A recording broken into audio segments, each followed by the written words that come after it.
mbokk yi kon dellusiwaat nañu ci suñu émission bi gannaaw ba ñu leen nuyoo ñu duppee ko jano bi fii ci Sud FM seen rajo tey nag ñu amati gan goo xam ne gi xam nañ ko ci parlement bi ci réew mi xam nañ ko ci wàllu politique ren ji itam dégg nañ ko ci coalition Idy 2019 muy Hélène Tine donc tur bi rek kenn dootu la présenté kenn nga ñëwaat tey fii ci Sud FM ci suñu réseau yëpp ci Sénégal gi yëpp wërngal kàpp tey ñu lay déglu gannaaw ba ñu la nuyoo ba pare sargal la jox la sa wàccuwaay réew mi dafa toll foo xam ne fii dañ ci dem droit au but parce que affaire bi dafa jaxasoo de prime abord xale yu jigéen yi ñuy faat et cetera manque de sécurité bi te loolu bu amee ba pare lii sénégalais yi di wax en tant que journaliste ma déy la ko mooy après da nga dul xam ban sanction lañ ciy jël Fatoumata Matar Ndiaye boomoon nañ ko fii rërërërët kenn déggatul dara am na benn taximan boo xam ne fii ci station bi fii ci yoonu Yoff lañ ko dooroon bala fetal tëll mu faatu nee nañ waaja kenn xamatu léegi ban en tant que ku xam politique di yëngu ci nit ñi di saafonte ak askan wi ban lecture politique nga ci am Hélène Tine. jërëjëf El Hadj Maodo maa ngi sant yàlla bu baax a baax mën a dellu si ci sa émission bi nga xam ne Sénégal yëpp ñu ngi koy déglu di la nuyu bu baax a baax yow di la jox sa wàccuwaay yow ak équipe bu Sud FM yëpp. merci dalee ko seen directeur général Baye Oumar Gueye ba ñëpp ñi nga xam ne ñu ngi dugal seen loxo ci liggéey bi. bi may dugg si nag maa ngi ne Sud FM mérité na nag ñu jox ko cadre boo xam ne wax dëgg yàlla c'est accessible bu gën a mucc ay bi ak bu gën a accessible. je suis d'accord parce que mënu leen nekk pionnier. jiitu ci lii ba pare.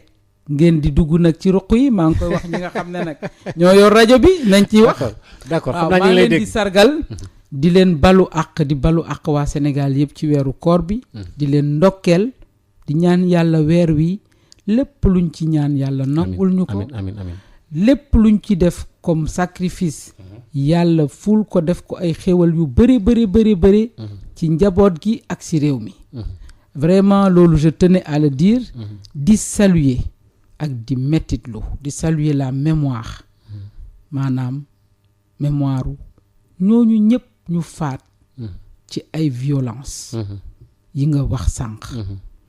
ma ci bi ci gën a mujj te tooy xolu ñëpp mooy Basu Bintu Camara Tambacounda c'était vraiment triste ku ci wax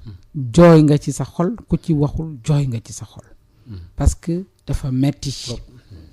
xale bu ndaw nekk sa biir kër fa nga war a gën a nekkee en sécurité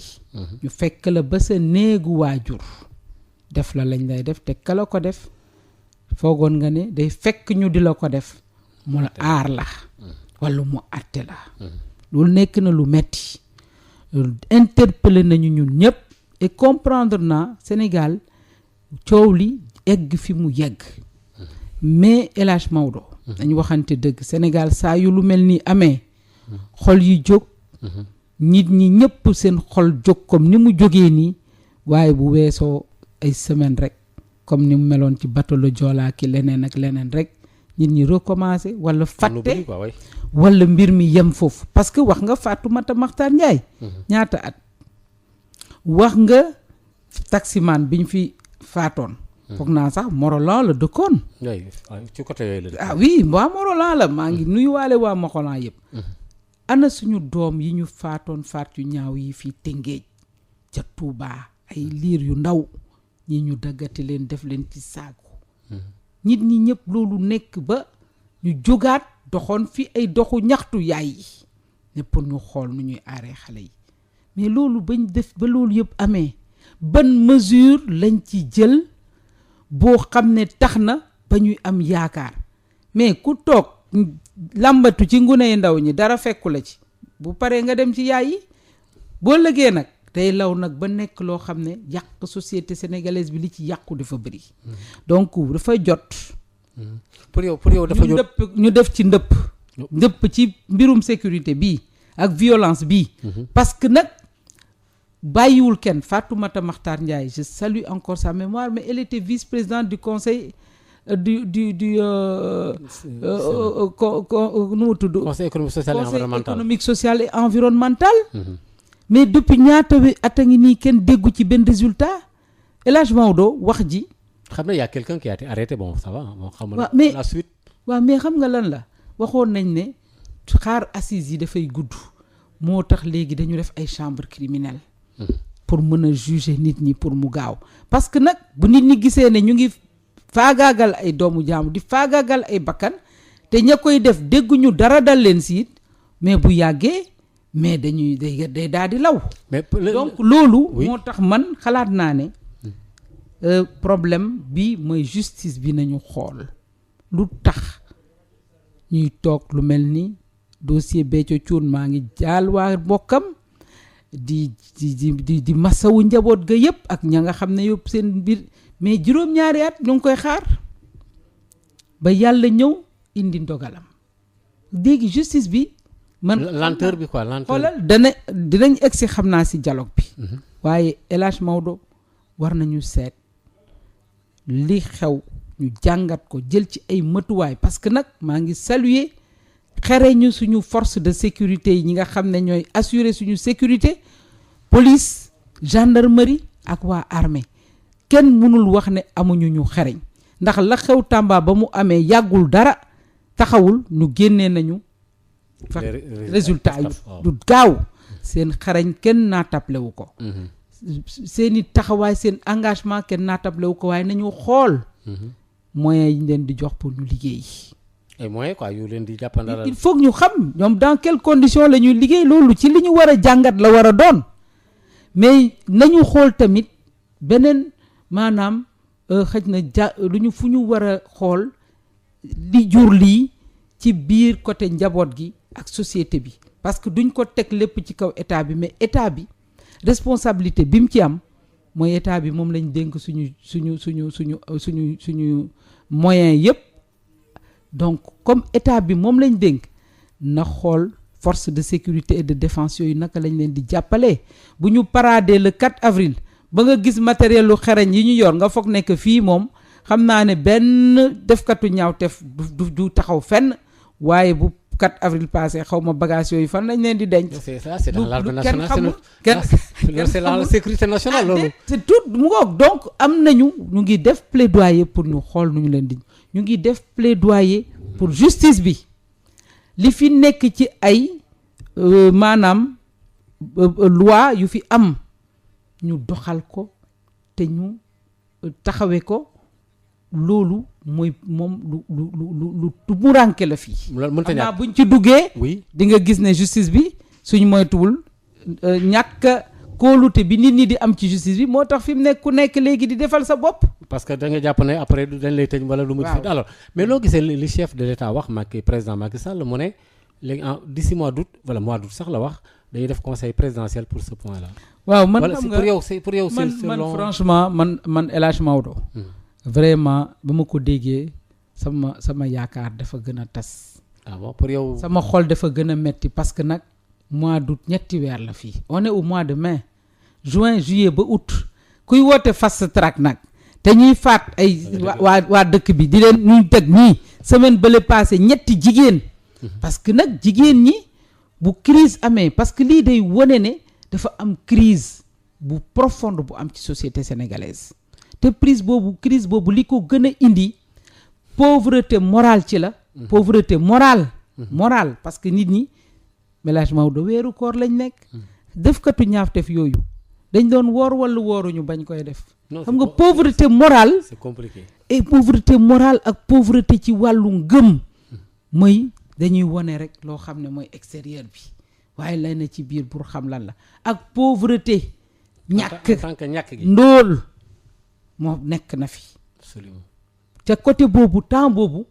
ñeneen ñu ngay jël xaalis bi di ko doxale noo xam ne ñeneen ñi ñu ngay ndax wane seen bëgg loolu mooy jur fitna ci biir askan bien que justifié wu ma ko mais bu loolu amee président bu bëggee taxaw ne conseil présidentiel pour la sécurité. au mois d'août te mu ne fast track xaw ma baral la xaw ma fast track la xaw ma lu mu doon. gaaw te efficace quoi. waaw xam nga mais loolu xanaa bokk ci te lii mënut a xaar lii ñuy rotal ay bakkan di faat ay xale di faat ay jigéen maa ngi wax sama moroomu jigéen ñi taxaw ñëpp ne dañuy xeex loolu ni que dañoo war a gën a déterminer wu tey parce que nag bu crise amee ci ab réew wala ci ab société ñi nga xam ne ñoo gën a vulnérable muy jigéen ñee gune yi ñoom ñooy nekk les victimes les premières victimes te nag violence bi jigéen ñeeg xale dañ ci nekk victime ba pare ñu xoolaat texte yi parce que nag dafa jot ñu viol bi ñu def ko mu nekk un crime ba pare texte yi fi am. mais peine de mort moom ce n'est pas pour. xam nga man. wala ci relativisme. xam nga pour man peine de mort tey ci justice bi ñu am tey nga xam ne dafa tëddeewul jaaxaanaay bu ñu ko fi tegee sax baadoole yi rek lañ fiy sànq de ñoom de la ñuy condamné xanaa nar leen a condamné à mort. ah bon loolu nga yaakaar. mais parce que justice baa ngi nii yow gis nga parce que su fii ku ñu bëggul ñu condamné la kenn du la condamné ku am loxo bu gudd wala koo xam ne xëy na am na luñ la bëgg faagaagal ñu teg la loi ba mais loi yi appliquées les lois sont appliquées selon leur convenance, la tête du client. Ah bon? Non, parce que nañ waxante li fi xew démb maa ngi nuyuwaat Khalifa Sall di wax ne li xew démb yëngalaat na xolu nit ñi ñu yeewu loo xam ne dañ ko bañal ba cour de justice CEDEAO wax ne dañ ko war a doxal ci kaawam teg ko ci. Oui, parce que boobu avocat yi teewuñu dañ ko paraxe. déet avocat amul benn avocat gis nga loi boobu ñun ñoo ko voté en 2016 gis nga loi bii di wax ne avocat su teewul. pour taxawu la. amuñu droit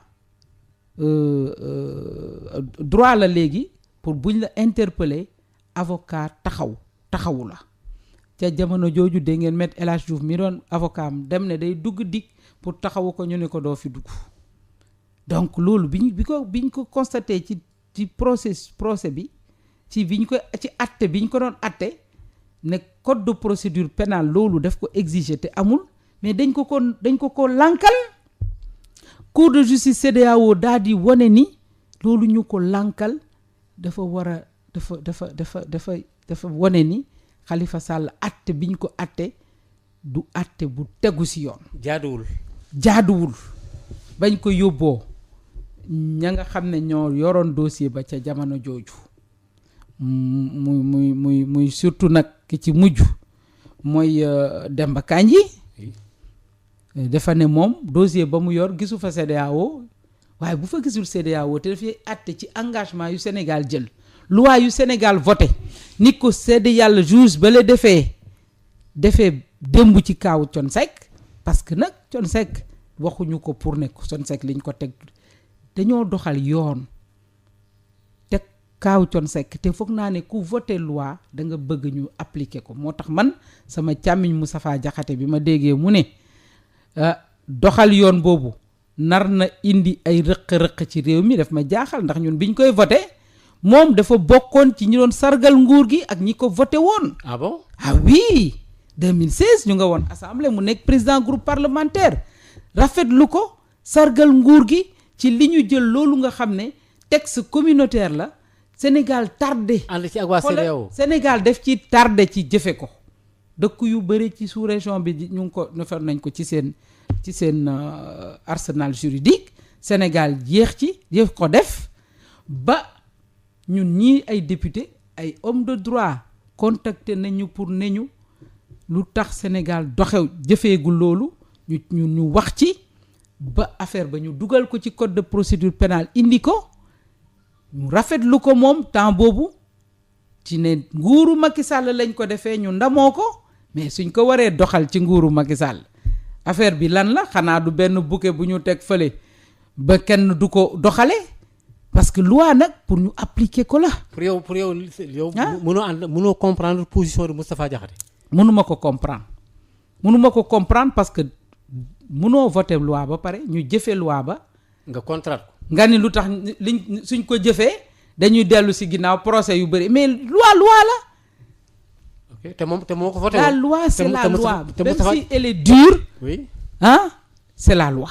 te ñun ñii ñoo ko voté woon ndax ci dolli. moom ci boppam mu nekk groupe parlementaire bu. déet non dama ne.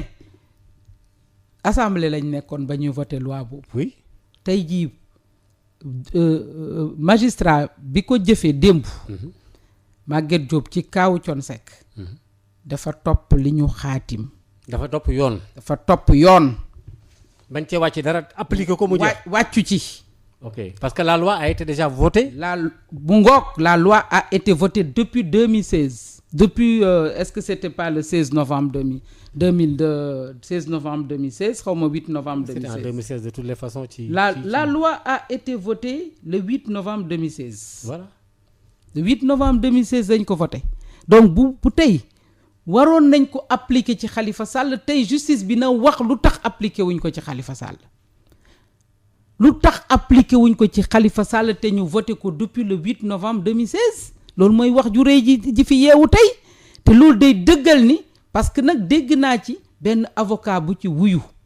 muy maître Ousmane Seye mooy avocat Thione Seck te xam nga lu mu wax dafa ne lii dossier bi c'était nul ndax li nga xam ne moom la leen règlement numéro 5 UEMOA boobu sas dossier wu Thione Seck xamoon na ne dossier ba dana nul ndax nee na juge bu dee na un vrai juge qui n'a subi aucune pression ne pouvait pas ne pas annuler la procédure. Cela veut dire qu'il y a pression. dee na parce que li ma lire de. li wax dafa garaaw ah. est-ce que déglu ngeen ko dafa ne. dégg naa un vrai juge ça veut dire qu'il y a des vrais juges. et des juges qui ne sont pas à qui on peut pas donner ce qualificatif là. Ok, je comprends. Qui n'a subi aucune pression. C'est-à-dire qu'il y a d'autres qui subissent. Ne pouvait pas ne pas annuler la procédure. maanaam su ma ko doon firi ci wolof mooy. attekat dëgg. waaw bu taxaw ak ngoram war a atte. te kenn joxoñu ko fu muy xool. kenn bundu xatulu ko ca. waaw bu keroogee lii moo. loolu rek li ñu def lii rek la. loi bi rek lay wax. waaw kon ña doon atte Khalifa Sall xanaa ñoom du ñu ay vrai juge xanaa dañu leen a pression woon moo tax doxale wu ñu woon lii ndax loi bi du bu bees wax naa la novembre donc justice bu mel noonu bu amee si réew El Hadj Maodo tey jii te ngay utiwaat naan da ngay defi peine de mort pour teg ko soo ko tegee mais su melee ni baadoola bu mel ni Hélène Tine la ñu jàpp mais bu boobaa du ñu seet lu ñuy teg doxalee yoon ca kawam boo lëgee ñu ñuy sànku ku dul ñu dul ñoom peut-être que erreur judiciaire ya dana bëri bu ñu bëggee utiliser loi boobu contre ku leen neex ñu utiliser ko contre ku leen neex donc affaire bi du question peine de mort wala leneen bien que man mosuma nekk pour la peine de mort parce que xalaat naa ne du solution mais d'accord. Parce que Sénégal aussi dafa xaatim aussi ay engagement yoo xam ne bi ñu ko fiy xaatim en 2004 ñun ñëpp ñu ngi fi di ko déglu ak di ko fekkee dañ ko dindi waaw non 2004 laa la wax ni que ba ñuy jël engagement yooyu di signer yooyu traité à la face du monde ne dañuy dindi peine de mort ñun ñëpp a ngi yoon toog fii léegi ñun ñëpp Macky Sall moom moo contresigné engagement boobu Abdoulaye Wade nekk président de la République kon nag moi je dis que tey nañu laaj dañ ko waxtaane nañu woo kii bi mais man de personnellement dama xalaat ce n'est pas pour je pense que am nañ arsenal juridique boo xam ne mu ngi fi doy na pour des sanctions mu ngi fi oui nañ ko doxal duñu ko doxal ndey dañuy ndëpp tey ne dañuy dialogue nañu ndëppal justice bi ndax li xew barki démb ci cas bii ñu wax nii war na tax ñëpp tiit d'accord kon donc moi j'étais pour jeexal ci violence yi oui maa ngi dégg démb aussi kenn koo xam ne wax dëgg yàlla jege na trop nguur gi man dama ne xanaa ñii ndax nguur gi def leen a wëlbati seeni bopp yi c'est-à-dire dégg naa ci kenn koo xam ne temps ji yëpp ñu ngi koy topp si mbirum oto bu mu jënd ci njëg lu bëri nangami million waaw ci millions yu bëri xaw ma ndax wax jooju la bëgg suul xaw ma lu mu bëgg def oto boobu ñu jëndal ko 45 millions ci jamono joo xam ne lépp a ngi metti muy wax ne léegi affaire viol bi daal nañ ko dépénaliser nee na viol bi waratuñ cee daan kenn maanaam nañ bàyyi ñi di ñuy fowe jigéen yi mais loolu c'est extrêmement grave ndax xale bii faatu Tambacounda kooku def ko bëggoon fowe mu xeex ak moom ba wëcc fa bakkanam dafa jëngu donc tey bu ma déggee su dee wax jooju ni ma ko déggee noonu la tey jii xaw ma conseil présidentiel ndax ñooñu de ay mbëkk néegu président la ñu de mais ñoom ñu ngay naan nañu nañu dépénaliser ñun ñu bëgg jigéen ñi dañu ne nañu criminaliser viol moom mu ne nañ ko dépénaliser maanaam nañu fowe jigéen ñi nañu leen dem sàkku te bañ leen a rey Maodo lii loolu yéeme na waaw ban diine moo ko santaane non amul ci diine loolu amul ci diine man de 10 commandements yi ma xam te ñu nekk ancien testament te xam naa ne boo duggee nekk ci nouveau testament nekk muy soo demee tey xam naa ne ku seet ci biir Coran bi di nga gis ne yàlla dàq na yu ñaaw yooyu muy faat waaw loolu kay bari na ci alxuraan muy sàkku non yooyu muy viol lépp lu bon rek alxuraan tere na ko lu bon donc waa léegi ban diine lu bon rek alxuraan tere na ko ne Sénégal diggi weeru koor kooku nekk muskalaf nekk ab jullit akkan ne nañu dépénaliser viol bi maanaam dañu wax gaañi ne bu ñu yegg ci rey daal loolu yéeme na loolu moom Hélène Tine en tout cas wax dégg naa ko biig ci wax ju diis la ñu ngi ci janoo bi ba léegi ak l'honorable député l'ex-député sax mën naa ko waxee noonu ba tey ay Hélène Tine alors yow da nga yàgg taxawu ay ñu nekk ci jafe-jafe jege askan wi ay chemin de fer fii gars yi bu ñuy toj kër yi fii ñu ne woo leen Hélène Tine waaw léegi yow syndicalisme lu bari bari ump la ci parce que mouvement de masse yi yàgg nga cee dugg 1er mai Macky Sall dafa jàkkaarloog liggéeykat yi yaakaar seen salaire mu ne leen bu leen sonn wax ji moom daanaka daal ci wala dafa ne leen mënuma ko te duma ko def question bi ma lay laaj mooy est-ce que nous sommes dans une situation où notre économie ne peut pas nous permettre d'augmenter des salaires comme ni mu ko waxee ne mënuñu ko parce que am nangam ak nangam wala ci coobaree boppam la ne yokkuma syndicaliste nag bu fekkente ni moom salaire am léegi dafay stagné wu loolu ban jàngat nga ci am waaw man maa ngi masawu travailleur u Sénégal yëpp di leen maanaam jox seen sargal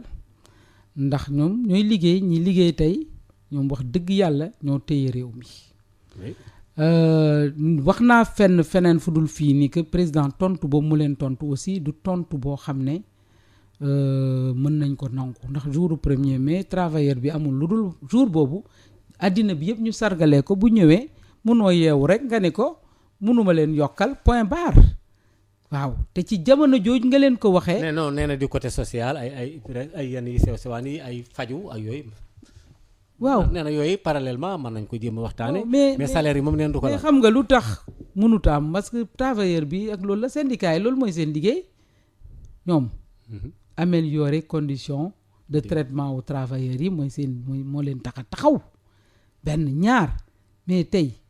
mais lu tax mënuñ leen yokkal nañu xool tey xaalis bi ñu am mooy masse salariale Sénégal El Hadj Maodo fan lay dugg masse salariale u Sénégal bii duggul ci travailleurs yi gën a bëri de. Ah bon? Parce que tey boo jëlee enseignants yi rek ak waa santé boo leen dindee ci fonction publique sénégalaise la fay des ci fonction publique ba foog naa soo leen jëlee téeméer bu ne la ca des warul mët fukk ak juróom ñaar fukk du ko mët. Ah bon? téeméer bu jot données yi yoroon naa leen mais je pense que tey boo jëlee enseignants yi ak waa santé ñoom ñooy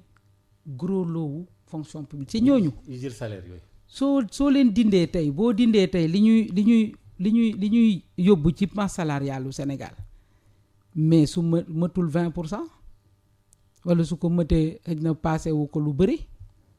am naa dégg naa enseignants yi nee na ñoom 12% li seen ci masse salariale bi mooy dem ci ñoom te ñoom ñu ngi egg presque ñoom egg nañ ëpp nañ 70% presque des fonctionnaires du Sénégal. oui. soo ci dugalee waa santé mais léegi la des lépp fan lay dugg ci kan lay dem loolu war nañ ko xool gis nga loolu bu ñu ko xoolee tey dinañu parce que ñi ñuy fay nag ci xaalis boobu ñi ci gën a bëri y a une grande clientèle politique boo xam ne ñu ngi leen jël di leen jox ay contrats spéciaux ñu ne ci ministère yi liggéeyuñu fa dara amuñu profil bi nga xam ne moom la ñu war a am pour toog fa ñu toog waaye nañu xëy parce qu'il faut ñu jox leen fu ñu toog di leen fay lu ëpp loo xam ne travailleurs yooyu ñu ngi koy fayu man wax naa fi ministre de la fonction publique de l'époque Viviane Bampassi ministre du travail du moins de l'époque et même de la fonction publique, elle était ministre de la fonction publique, ne ko nañu auditer contrats spéciaux yi nekk ci biir administration ñu xam ñaata lay coûter contribuable sénégalais bi ndax dañu defoon xool benn étude pour xool salaire yi lan moo ci jaxasoo ci grille salariale bi pour ñu mën ko joyanti pour yemale liggéeykat yi mais loolu boo koy defit na nga xool ñi nga xam ne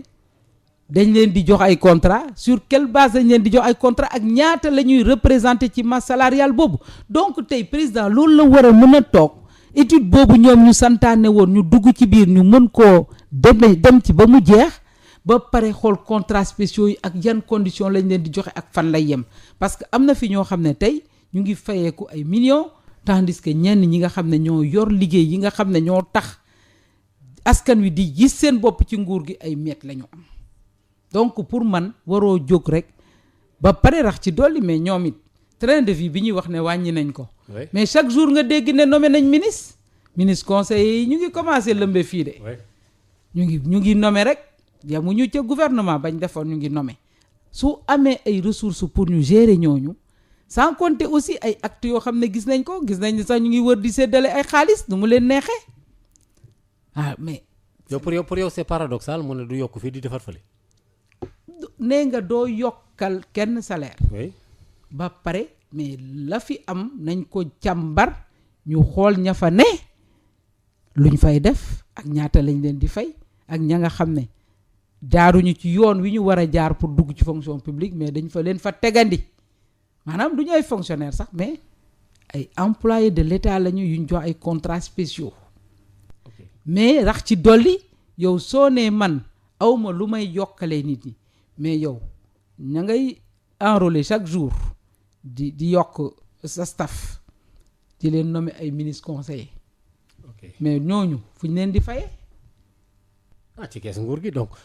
man daal xalaat naa ne tey loolu du tontu parce que loolu kon day wane ne moom am na loo xam ne waxagu ko sénégalais yi nëbb na leen ko mooy finance publique yi kon xanaa liñ ci doon wax dañoo nekk toll foo xam ne toll na niveau boo xam ne dañ nëbb nañ ñu ci loo xam ne balaa muy feeñ rek xanaa ñu toog ba élection yi romb ñuy doog a wane mbir mi fi mu toll. parce que ñoom noo jàngate comme ni nga ko waxee léegi sax fàttali nga ma ministre Amadou Ba avant mu fi jóge wax na suñu kees yi fees na dool des centaines de milliards. mille nangam milliards. alors que aujourd'hui xëy na mënuñu sax arrivé pour fay salaire kii doy na waar. alors noo jàngatee xëy na peut-être kuy def politique lu nekk sa xel dana cay dem. ndax yàgg ngeen def ay comité dugg ci yenn tissus industriels yi Sénégal. seen tissu industriel dafa bari lu bari daf cee yàqaw seen HLM gis nga coow li ñoom sax xamatuñu fu ñuy dugal seen bopp Sonacos le nouveau directeur ki ñu ko jox ni di Modou Diagne Fada dem na fa tey nee na mévente moo fa am tey Sonacos doxul loolu moom baykat yi bu su ne ñu wax ko ci rajo bi matériel bi dafa màggat bon yeneen entreprise sax doo leen déggati noonu mu xottee ko suñu tissu industriel boobu ñii di kaas fii économie bi Sénégal ban njàngat nga ci am ku daan saytu yooyu yëpp. déet xam nga yow léegi laay wax ne xanaa dafa am lu ñu doon nëbb ci état wu économie Sénégal loo xam ne léegi tey mënuñ koo ñàkk a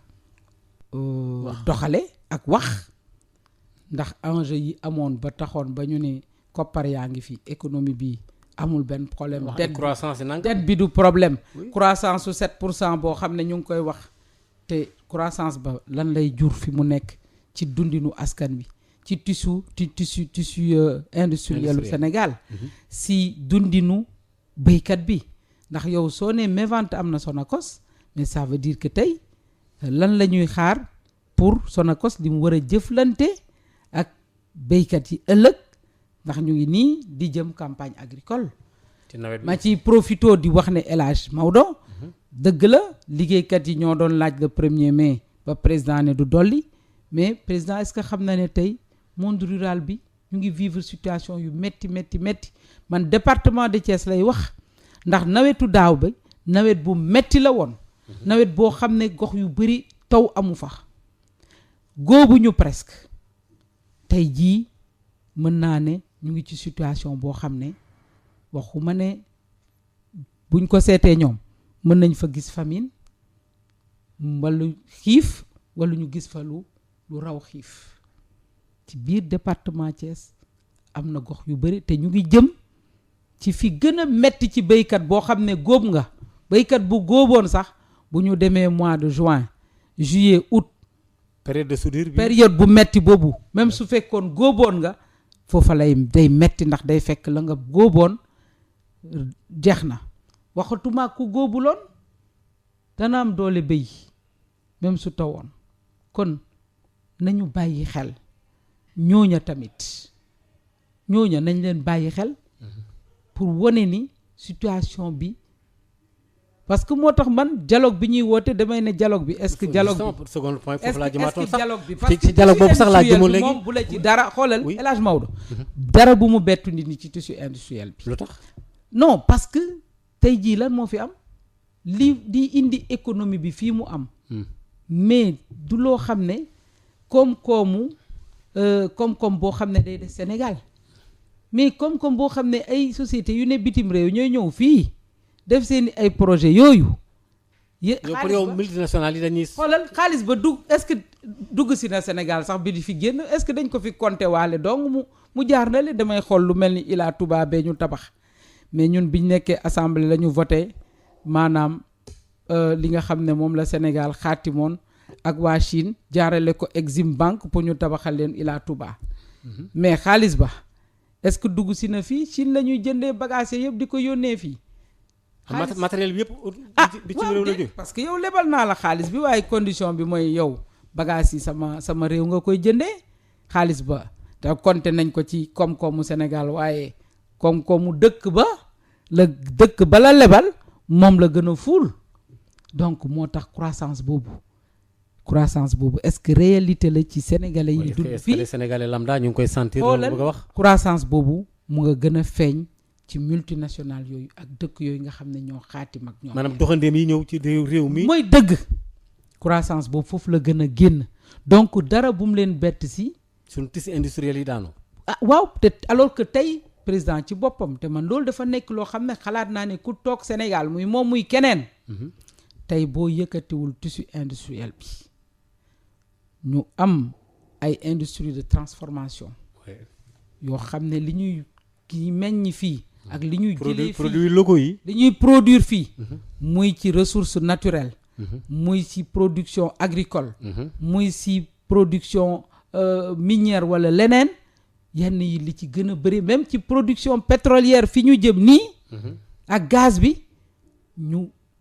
ubbi ci ay place u xëy muy mel ni dañu war a amaat impérativement beneen raffinerie dañoo war a impérativement am yeneen industrie yoo xam ne dina tax ba ñu am ay xëy yoo xam ne xale yi dinañ mën liggéey fa loolu bu amutee maanaam mook dara d'accord mook dara yëpp waaw Hélène Tine naka nga gisee dialogue social bi man dama ci am benn lecture xanaa Macky Sall xëy na est-ce que njortoo ne assises nationales yi lañ ca waxoon daa mel day dellusiwaat ginnaaw wala dafa mel ne daal xaw ma la mu yàbbi woon lay bëgg a sexaat xaw ma comprendre ma attitude am parce que am na fu mu waxoon ne dafa signé woon sous réserve. mas naa dégg ci Mamadou Lamine Loum mu ne Macky Sall lépp la xaatim signé na lépp bon je ne sais pas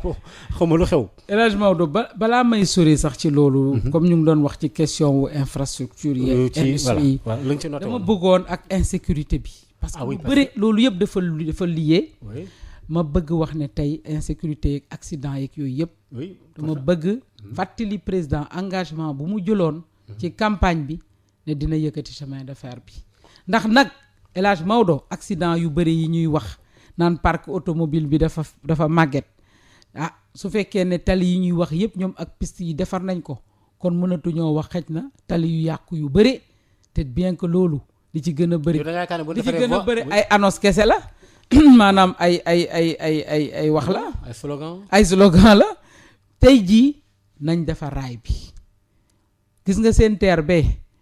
man tey bi may dugg si yaraax laa aw waa yaraax xamuñu fu ñuy aw ndax baare nañ fu ne te inauguré nañ teer ba depuis boobu ba léegi mais tey la nit ñi gën a sonn ci embouteillage yoo xam ne raay bi fi mu jaar ne dañ ko tëj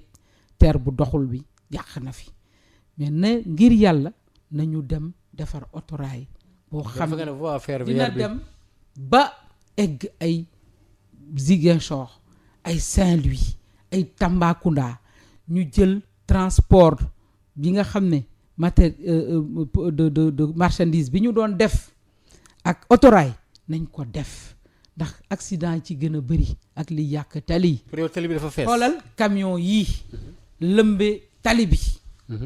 yooyu ca la donc insécurité bu ca amee El Hadj Maodo nañu taxaw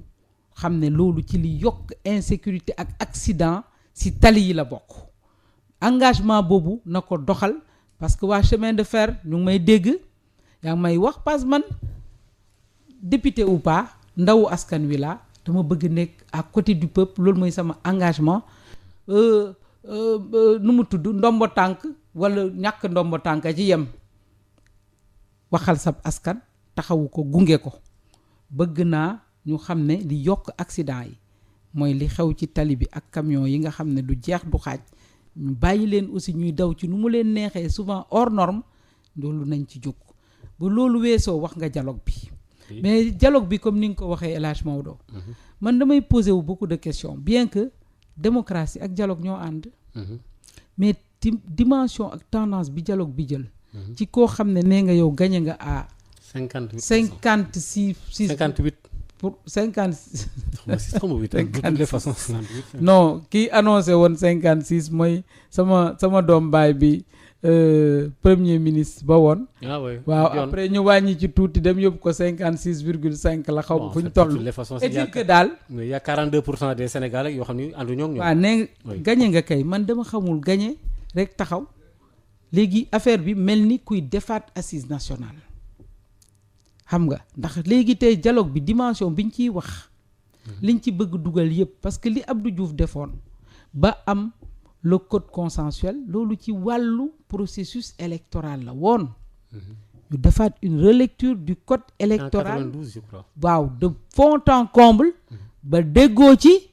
mu d'accordoon ne bu ñu paree la ñuy d'accord du ci dindi dara mais lii dialogue bi fi mu ne dafa nekk loo xam ne mel ni fourre-tout lu nekk waaw lépp ngi ci yow pour yow lu mel ni la ñu defoon ci assise nationale ya dafa mel ni loolu moo fi am moom la ñu mel ni moom la ñuy maanaam singer fi mu nekk nii te loolu dafay jël processus bu mag xanaa président kañ lay liggéey bu dee moom résultat dialogue yi lay xaar pour juróomi atam yi mu liggéey ci lan lay liggéey fii ak boobu xanaa xaaru ko de j'espère que xaaru ko pour régler problème yi am ci njàng mi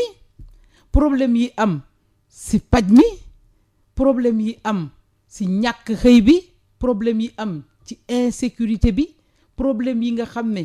ñoom la ñu def ñoom jural ko ci justice bi tey ba Sénégal tey bu ñu nee tey est-ce que justice bi tey nu ñuy def ba tey ñu joyanti li fi nekkoon ba ñu ni du justice su kumba am ndey ak kumba amul ndey est-ce que day xaar waxtaan wi ñu jukki ko ba dindi ko moom muy doog a doxal loolu. mais est-ce que non te dese benn mandat te woote fast track. waaw mais justement est-ce que léegi fast track boobu kañ lay dox. dañuy toog di réfléchir di xaar la. mais est-ce que dialogue bi tamit 95% jàpp nañu ne c'est politique ay parrainage ak benn personne neutre. xam nga loolu le reste ñu bàyyi ko nële. waaw xam nga loolu bàyyi ko chef de l'État mu def liggéeyam. xam nga loolu. oui loolu mënut a ñàkk ci démocratie def fi mos di am. oui saa yu ñu demande élection. toog nañu wax du am rëq-rëq ci élection yi. lan la ñu war a joyanti ci code électoral bi ba nga xam ne démocratie sénégalaise dañ koy gën a dooleel loolu du lu bees xam nga ñi aussi ñi dañuy toog di wax ne politiciens yi ñoo bëgg àkki moo dialogue bi wax yëfu politique mais loolu dafa war a nekk loo xam ne li du nouveauté quoi comme mu gagné élection yi oui très bien du ça va de soi loo xam ne ci doxalin ak dundinu démocratie la bokk ñu jeewu ñu xayma élection yi lan moo tax parrainage bi doxul buñ ci te dégg naa ñu ni dinañ jël ku neutre comme ni ko Abdou Diouf defoon ba am ko si parce que opposition bi aussi c'est normal que opposition bi am ñàkk kóolute am c'est tout à fait normal. mais pourquoi parce que nag Macky Sall mosut a jël engagement boo xam ne ak opposition sénégalaise respecté na ko. ah bon ah oui lan lay def ba ñu demee waxtaan ci code électoral bi dañoo d'accordoon ne dañuy dem opposition bi ne dafa bëgg bulletin unique benn opposition bi dafa contrôle parrainage loolu moo doon point d'achoppement bi opposition ba nekkoon ca waxtaan ba dafa bañoon parrainage tax waa kër Macky Sall la ko proposé xamoon nañ li muy jur ñu lànk ko opposition bi ne ñu dañu xalaat ne Sénégal toll na fu ñu war a defee bulletin unique mais El Hadj Maodo ñu ni comme léegi fi ñu d'accordul Macky Sall moo koy arbitré mais Macky Sall bañ demee la waa këram proposé te opposition bi bañ ko muy parrainage bi def ko validé li opposition bi bëggoon muy bulletin unique te waa këram bañ ko mu dàq ko mu dàq ko la waa këram dàq ca waxtaan wa moom la dàq la waa këram bëggoon ca waxtaan ba moom la doxal. yow président Macky Sall. moom laa lay expliquer ne la nii ne la moo tax ba méfiance opposition bi c'est tout à fait normal. c'est tout à fait normal que l'opposition soit méfiante. très bien da ngaa jàpp ne lu ngeen waxee bu ngeen yeggee ci moom la ko neex lay def. ku ndobin rey sa maam. oui mais. boo gisee lu ñuul daw. moom daal lu ngeen wax Macky bu accès ci taabalam la ko ca neex lay def. la ko gënal ak la waa këram bëgg.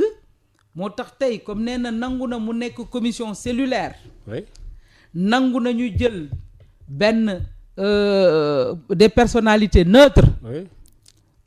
yoo xam ne war nañ ko mën a jiite. dégg naa ci ay tur yu bëri. te man xalaat naa ne ku ci mel ni Serigne Diop ancien médiateur de la République bokkoon CNRI nekkoon fi. maanaam kàngam occupé na fi responsabilité yu bëri ku mel noonu xalaat naa ne war na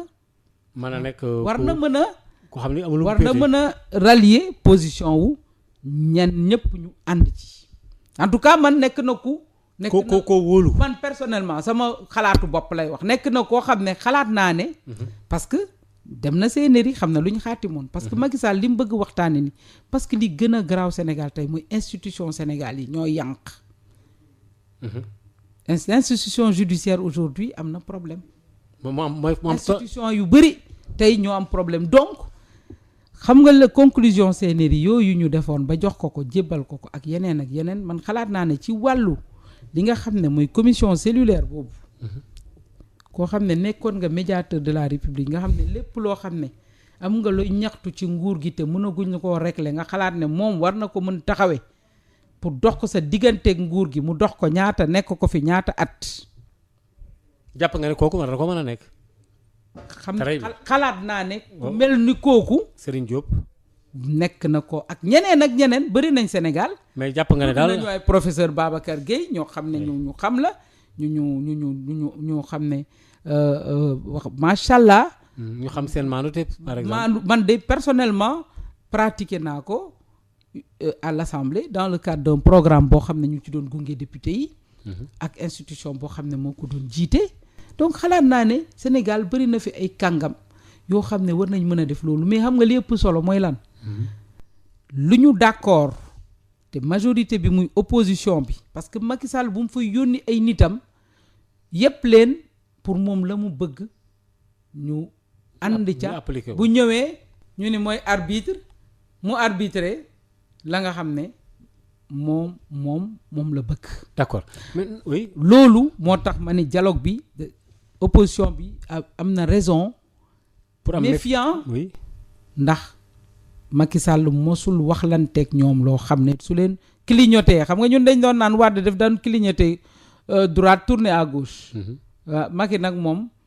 foog naan day taal ay faaram nga foog ne day jubal doo xam ndax gauche la jëm wala droite. comme ça doo mën a doo xam sax fu mu jëm ndax togg na ay mbiram ba pare ba teg na ko. donc ñoom ils ont raison d'être méfiants et aujourd'hui nañu jël à témoin kilifa diine yi. nañu jël à témoin l'opinion publique nationale et internationale ne que Macky Sall lu génn ci dialogue bi te nekkul loo xam ne waa këram ñoo ko ñëw proposer ko foofu te lu ci amul consensus su dee waa këram ñoo ko proposer bu mu topp proposition waa këram parce que lu waa këram indi moo leen ko yebee pour ñu yóbbu ko fa. d'accord parce que da ci waxtaan ba pare. parrainage bi. oui doy na ci firnde. bu leer te man je pense que bu ñu confondre discussion yi nga xam ne c'est autour du processus électoral nga xam ne dafa war a continuer di am ak dialogue boo xam ne ci góomu réew mi la ak problème yi nga xam ne ñoo ne ci réew mi te ñu war leen a saafara nu mu gën a gaawee war na am yeneen mécanisme moom Macky Sall au-delà du dialogue ba nga xam ne kàngam yi nekk Sénégal doomu Sénégal yi nga xam ne dañ leen naw à travers le monde seen xel màcc ci fànn bu ne te ñu koy dox ci yeneen réew ñi di fa am ay ndam mu seet nu muy def ba utiliser seen expertise boobu ba fast track bii su dee dëgg la si moom ci quelques at yi mu def fi jéego yoo xam ne dinañ ci teg bët mu ni jaxaran te mu feeñ ci dundin bi feeñ ci école bi feeñ ci paj mi feeñ ci koom-koom bi ñëw ci askan wi feeñ ci maanaam ndóol gi nga xam ne moo lëmbee réew mi feeñ ci béykat bi d'accord feeñ ci chemin de fer bi ma doon wax sànq d'accord mais ci loolu nga wax ci wàllu ndóol gi te industriel yi nga xam ne dafa am ay problème tudd naa ci ñaar ba ñett léegi ci biir émission bi tudd naa fi SNHLM am na ay coow yu fa am Sonacos gis nga moom daanaka doxul yeneen ak yeneen alors Macky Sall ci campagne bi xaw ma nag ba xam promesse électorale yi gars yi dañ ci parce que ci Thiès la ko waxee sa dëkk boobu 1 million d'emplois la bëgg a defar nee na moo ko wax kenn wax la wu ko te nee na am na capacité yi pour def ko. woon ko naw ma Géejawaay la ko waxee waxewu ko xanaa daf ko feddaliwaat Thiès. da ko feddaliwaat Thiès. waaye daal man fa ma ko njëkk a déggee. oui te waa banlieue sax ñu ngi koy ne ñoom la dig 1 million d'emplois. côté Pikine bi waaw. waaw mu feddaliwaat ko foofu léegi 1 million d'emplois boobu. te nee na du yokk salaire. te nee na ñoom problème yoo xam ni xëy na économie fi mu toll xaw naa doy waar est-ce que loolu mën naa nekk. man est-ce que gëm nga ko. ma xam nga koo xam ne da nga digoon nit ñi. 500000 emplois si juróom-ñaari at te tey ñu nga naan man de gisuma 500000 emplois xale yi tey la ñu gën a ñàkk xëy président est-ce que xam na loolu xale yi tey lañ gën a sonn diplômé yi amul xëy tey lañ gën a sonn. parce que li nga xam ne mooy indi xëy boobu mooy nañu transformer li ñu am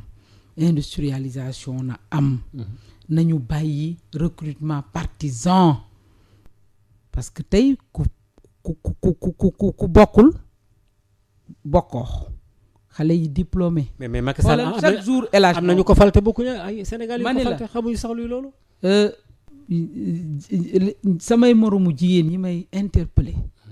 ne ma Hélène fay nañu école ba sonn suñuy doom jàng nañu. fay nañ école supérieure yi xale yaa ngi nii am nañ diplôme ñu ngi tëdd ak jóg ak taxaw ndax nañu bàyyi yekkale suñu koom-koom. waa bitim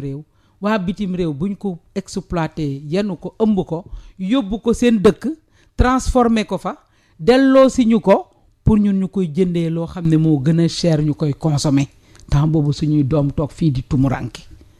loolu nee na dégg naa ko muy wax ci industrialisation am na ci taxaw su bëggee 1 million am na ci benn programme wala su bëggee 1 million d'emplois yooyu El Hadj Maodo su ko bëggee am war na ko mën a am wax naa ko sànq expertise yi nekk biir Sénégal te mu bañ a jiital politique est-ce que dégg nga Macky Sall kan la fi jox responsabilité tey te doo APR. ah bon. dégg man de gisaguma ko. yow pour yow Macky ba mu faluwaatee ak balaa muy falu sax c'était ça. Macky Sall daal wax naa ko sa émission boobu ne poste yi ay bong la yu ñuy séddale ñi nga xam ne. dañ ko jàppale woon wala ñu. wala waaw loolu la rek. Benno Bokk Yaakaar. loolu moo fa am. koo fi gis est-ce que koo dégg ne directeur la wala directeur général la wala lii la wala laa wala lee soo seetee mu nga carte ba marron beige ba. wala mu ngi ci ñoom. est-ce que loolu dina doxal. mais ñoom rek yoruñu Sénégal. mais loolu doxal na réew. bon je sais pas. loolu dina tax nga créer un million d'emplois nañ waxanti dëgg. jàppale ma soo ma jàppalewul bokkoo ci réew mi wala kaay ànd ak man boo àndut ak man ma faagaagal la wala ma jël loi ma jël justice bi comme ni ko avocat boobu waxee te far ci kaam ne juge bu ñu amul pression. bu ñu deful pression kon dañuy pression juge yi fii ci dëkk bi donc ma ne na wàccee tànkam ci politique comme dernier mandat bi moo ko desal mu doxalee noonu li nga xam ne moom la foofu mooy jik réew mi mu jaar fa donc moi je dis que 1 million d'emplois daal 500 000 de gisaguñ yow ko. pour yow matu woon kon mënoo gëm bi ci des. ah maa ngi xaar gis. d'accord nan yow kon yow est-ce que nan nga gisee Macky Sall fast track bi nga doon wax léegi ne dafa bëgg lépp gaaw lépp rapide mu dindi poste premier ministre bi c'est vrai qu'en 83 si je ne me trompe pas Abdou Diouf defoon na ko alors léegi loolu yow jàpp nga ne dindi fii poste premier ministre bi mën na nekk solution. loolu xam nga wax nañ ci lu bëri. waaw waaye dafa betti ñëpp. ndax kenn géntu ko woon ne Macky Sall jour ba muy waat ca Diamniadio ne mu ngi waat ne dina respecter constitution bi ci kanamu yàlla ak ci kanamu askan wi. moo ko waatoon de. kenn xalaatuloon ne su ci tegee ñetti fan dana jël constitution boobu mu jël décision boo xam ne dinañ ci changer lu ëpp 40 articles. moo tax El Hadj Maodo wax naa ko fii ci sa benn émission dafa jot Sénégal ñuy waat ci leneen lu dul ci constitution bi nañ leen tegal ku ci nekk la nga gëm. bible wala Coran boo dee jullit nañ la tegal Coran boo dee catholique bible nañ la tegal bible te ñuy waatloo sax ñu bëri ñoo xam ne tey jox nañ leen ñoo xam ne alalu réew mi la parce que tey defal déclaration de patrimoine ñu bëri defuñu déclaration de patrimoine te dara fekku leen si.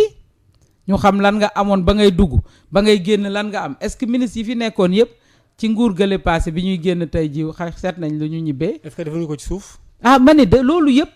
mais ñoom seen bopp nee nañ am na ñu bëri ñoo xam ne defuñ déclaration de patrimoine man je pense que dafa jot tey. am na poste yoo xam ne tey gaw ma ne nag gars yi danañ waat ci alxuraan. non am na poste wala bible. ah mais xoolal. mais wóorul loolu yee. xoolal moo tax mani la mënuloo. moo tax ma ni dindi poste premier ministre bi. fooguñu ko woon. kenn xalaatu ko woon. bi Macky Sall di waat ci Diamniadio ak. lu mu annoncé 72 heures après. xam nga lu mu annoncé dafa annoncé ne dina renforcer dina def réforme administration sénégalaise. ndax lenteur administrative yi. oui parce que dialogue yi ñuy wax ak li ñuy wax ci secteur yëpp mais xam nga Macky Sall pendant les 7 ans. organiser fi ay forum. gis nga maa ngi doon tudd sama sœur boobu Viviane Bampassi organiser na fi benn lël bu mag Diamniadio pour ñu xool luy soox ci administration bi ana conclusion yooyu assise u éducation def nañ ko fi ana conclusion yooyu luñ ci def est-ce que sax defuñu assise u santé fu ne ci juróom-ñaari at yooyu lu bari def na ko fi conclusion yooyu fu ñu leen teg est-ce que affaire bi lenteur administrative la am manque de volonté politique la. d'accord. donc ba mu koy wax Diamniadio ne dina joyanti doxalinu administration ndax lenteur yi Sénégal yëpp lenteur administrative de Sénégal gis nañ ko fi lu ñuy dund la ñi ñëpp tàccu mais kenn xalaatuloon ni dindi ko mooy ça rime à enlever le poste du premier ministre kenn xalaatu ko woon ndax loolu dindi ko mooy charte boobu nga xam ne ci la doon waat jour boobu nar na cee changer lu bëri bu fekkee ni nag da ngay waat ci dara tey. yow est-ce que jàpp nga ñetti fan après. nga dikkaat ci nga ñëw jël loola. ndek fekk na togg nga sax sa projet de loi de révision de la constitution dëpp ko sa biir tëj ko sa biir nekk ñëw waat ba pare génnee projet boobu dem yóbbu ko assemblée ba ñu votel la ko lan ngay waxati donc man. yow jàpp nga ne ñu dindi poste premier ministre bi ñu bañ ko bëgg lenteur yi day des toujours nekk ay lenteur. ne ça veut dire que pour man. c'est pas du premier ministre. mooy obstacle moo doon obstacle bi. ah bon donc pour yow obstacle yi ci biir lenteur administrative bi mais mënul yem ci premier ministre. loolu kan quand même ça veut dire que kon pendant 7 ans nga toog nañu seetaan loolu mu nekk un boulet mais du 7 ans sax Sénégal dafa mos a am premier ministre ba mu des ñaari épisode yooyu nga wax. et puis bi ci gën a flagrant sax mooy bi Abdou Diouf doogee ñëw te moom daf ko defoon pour des raisons. yoo xam ne ñëpp xam nañ ne c'était des raisons politiciennes parce que mu ngi doog a ñëw bëggoon a am emprise ci parti socialiste moo taxoon mu def ko mais tey jii moom nekkul ci loolu. donc moi je pense que c'était une surprise générale ndax kenn xalaatu ko waxtaanewu ko fen juumul ba wax ko ci campagne bi wax ko fen yeewu na dindi na ko moom la engagé ñu ngi xool résultat yi muy jur ñu ngi koy xaar. d'accord ñu ngi xaar lan lay jur. bu fekkee amul lu ma laaj leneen loo bëggoon a waxaat bala ngaa tëj. waaw man pour balaa maa tëj daal. bëgg naa ñu taxaw ci violence bi. waaw violence bi moom lañ tàmbalee léegi. insécurité bi. lëmbe réew mi ñu taxaw ci El Hadj Maodo ba nga xam ne suñu réew du mel ni réew ñi ñu wër nga xam ne chaque jour yaa ngi dégg façon reyin yu ñaaw. accident yi aussi. ñaareel bi mooy dialogue bi xaw ma ñaata temps lay durer waaye nañ fexe El Hadj Maodo ba ñu respecter calendrier électoral bi parce que élection locale yii di ñëw. est-ce que dina nekk décembre alors. war a am moom moo ko pousse décembre parce que. juillet la waroon doon. moom ci coobare boppam moo ko pousse décembre. tey nag indi na processus waxtaan boo xam ne de fait élection ya pousse na leen parce que waroon na ubbi nit ñi ñu bindu pour ñi war a am 18 ans pour voter ci élection yooyu ak ñi bëgg a toxal fu ñuy voter loolu commencé gu ko jëlul décret xaatimul pour loolu am mu woote dialogue pour lum ca ëmb moo ko xam mais askan wi nañu xam ne calendrier républicain bi moom nañu ko mu nekk une exigence ba nga xam ne dinañu dem élection ca jamono ja mu war a amee parce que nag faluñu ab buur faluñu benn empereur président de la république lañ fal nekk dans une république ñu tënku ci ay charte yoo xam ne république bi la lañu war a doxal Macky Sall tey nag bu defee neneen day mel ni koo xam ne mooy buur di bumi ndax déjà li mu yenn yëpp ci ay maanaam responsabilité nekk chef de parti nekk président de la république ñëwati amatoo premier ministre léegi yow yay décider de tout boo toogee nag ba ne tey saa yu ma neexee lay élection di am loolu dina doy waar te Sénégal antanu loolu. jërëjëf soxna Hélène Tine ñu ngi lay sant bu baax a baax di la gërëm ci sa disponibilité parce que daanaka dañ la buux rek nga daal di kaw ñëw ñu ngi la ci sant bu baax a baax waa Sud FM yëpp itam ñu ngi lay sant di la gërëm ndax tamit kaddu yi nga xam ne jot nga ko fi rotal mbokk yi ñuy déglu kon beneen dimanche danaan dikkaat ci beneen gan wasalaam.